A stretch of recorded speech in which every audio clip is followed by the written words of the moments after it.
আজি মই তোমালোকক লেন্সৰ কেইটা নিয়ম পঢ়াই দিম। এইকেইটা মনত থাকিলে তোমালোকে পিছত প্ৰতিবিম্বৰ ৰশ্মি চিত্ৰ তোমালোকে সহজতে আঁকিব পাৰিবা। ঠিক আছে, এতিয়া প্ৰথম 1 নম্বৰ ছবিটোলৈ চোৱা। এইখন এখন উত্তল লেন্স, তোমালোকে চিনিয়ে পালা যিহেতু মাজৰ অংশটো শকত হয়। ঠিক আছে, তো এইটো উত্তল লেন্স হয়। উত্তল লেন্সত যেতিয়া মুখ্য অক্ষডালৰ যেতিয়া সমান্তৰালকৈ যেতিয়া কোনো পোহৰ ৰশ্মি আহে, তেতিয়া সেই ৰশ্মি প্ৰতিসৰণৰ পিছত মনত ৰাখিবা ফকাছৰ মাজেৰে যায়। এইটো ফাৰ্ষ্ট নিয়ম। ঠিক আছে, তাৰপিছত এইখন এখন অৱতল লেন্স। এতিয়া অৱতল লেন্সত যদি মুখ্য অক্ষৰ সমান্তৰালকৈ কোনো পোহৰ ৰশ্মি যদি আহে, তেতিয়াহ'লে প্ৰতিসৰণৰ পিছত এনেদৰে প্ৰতিসৰিত হ'ব যাতে ফকাছৰ পৰাহে বস্তুটো ওলাইছে। চ' এনেকুৱা যেন লাগিব। তো এইটো নিয়মটো ভালকে মনত ৰাখিব লাগিব।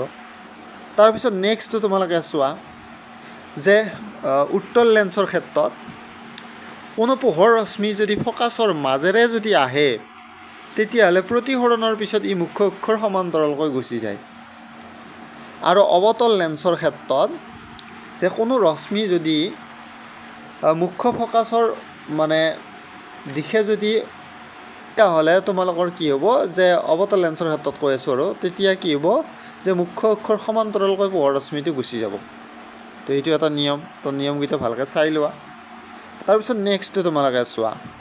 ইয়াতে উত্তল লেন্স আৰু অৱতল লেন্স যে কোনো পোহৰ ৰশ্মি যদি আলোক কেন্দ্ৰৰ মাজেৰে যদি যায়, তেতিয়াহ'লে তাৰ কোনো বিচ্যুতি নঘটে। সি যেনেকুৱাকৈ আহিছে তেনেকুৱাকৈ বিচ্যুতি নঘটাকৈ সেই আলোক কেন্দ্ৰৰ মাজেৰে চিধা গুচি যায়।